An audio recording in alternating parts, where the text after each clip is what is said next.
আসসালামু আলাইকুম প্রিয় দর্শক। আজকে আসিয়া আলাইহিস সালামের বিদ্যা শিক্ষা ও কাবুসের সঙ্গে বিবাহর ঘটনা নিয়ে হাজির হয়েছি। পূর্ণবর্তী বিবি আসিয়া পিতা মোজাহামকে সবাই ভক্তি শ্রদ্ধা করতেন, কারণ তিনি ছিলেন নবী ইয়াকুব আলাইহিস সালামের পুত্র, লেবিয়ার বংশধর।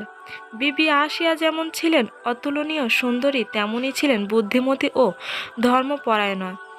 শিশুকাল থেকেই পিতা কন্যার ধর্মপরায়ণতার পরিচয় পেয়ে সযত্নে বিদ্যা শিক্ষায় দিতে লাগলেন। সুদক্ষ ও গুণী জ্ঞানী উস্তাদ রেখে তিনি কন্যাকে যাবতীয় ধর্মগ্রন্থ অধ্যয়ন করালেন। অল্পকালের মধ্যে হজরত আসিয়া আলাইহিস সালাম সব প্রকার ধর্মীয় কাজে পারদর্শী হয়ে উঠলেন এবং সে আদর্শে নিজেকে জীবনকে গড়ে তুলতে লাগলেন। কিছুকালের মধ্যে হজরত আসিয়া আলাইহিস সালাম রূপে গুণের খবর দেশের চতুর্দিকে ছড়িয়ে পড়ল। তখনকার দিনে মিশরের আদি অধিবাসী কিবতীগণ যেমন ছিল মূর্খ ও অসভ্য, তেমনি ছিল হিংসুক এবং অত্যাচারী। সংখ্যাগরিষ্ঠ ছিল বলে তার বনি ইসরায়েল সম্প্রদায়কে কখনো ভালো চোখে দেখতে পারতেন না। নানা দিক দিয়ে নানাভাবে অত্যাচার অবিচার করত। তৎকালীন মিশরীয় বাদশাদের উপাধি ছিল ফারআও বা ফেরআউন। আদি অধিবাসী বলে কিবতীগণ চিরদিন বাদশার অনুকম্পা ও সহযোগিতা লাভ করত, তাই বাদশাহ সহ দরবারে কিবতীগণ বড় বড় পদে অনুষ্ঠিত ছিল। এ অহংকারে তার ধরাকে সরা জ্ঞান করত এবং সে অহংকারকে বাসবর্তী হয়ে বনি ইসরায়েলদেরকে নিতান্ত হয়ে এবং ঘৃণা বলে ধারণা পোষণ করত।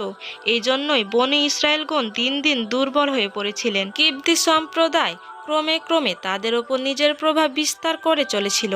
কিবতীর নিগ্রহ অত্যাচারে তারা জর্জরিত ছিল। সেই কিবতী সম্প্রদায় জৈনিক ধনী ও কৃষকের পুত্র ছিল কাবুস অরফে দ্বিতীয় রমসিস। কাবুস আসিয়ার রূপগুণের কথা শুনে তার পানি প্রাপ্তি হলো। মোজাহাম নিজে বনি ইসরায়েলের বংশের লোক ছিলেন, তা সত্ত্বেও কিবতী বংশের যুবক ও কাবুসকে দেখে সাই কন্যার উপযুক্ত সুপাত্র বলে ধারণা করলেন। কিবতী সম্প্রদায়ের সঙ্গে সম্পৃক্ত স্থাপন করার জন্য হজরত আসিয়া কাবুসের সঙ্গে বিয়ে দিয়েছিলেন। পরবর্তীকালে উক্ত কিবতী যুবক কুবাইস স্থায়ী পক্ষ বুদ্ধি ও ভাগ্যের জোরে মিশরের বাদশাহ ফেরাউনের পদে অধিষ্ঠিত হলো। সুতরাং পূর্ববর্তী আসিয়ার জীবন কাহিনী বর্ণনা করতে হলে ফেরআউনের সম্পূর্ণ দৃষ্টান্ত বর্ণনা করতে হয়।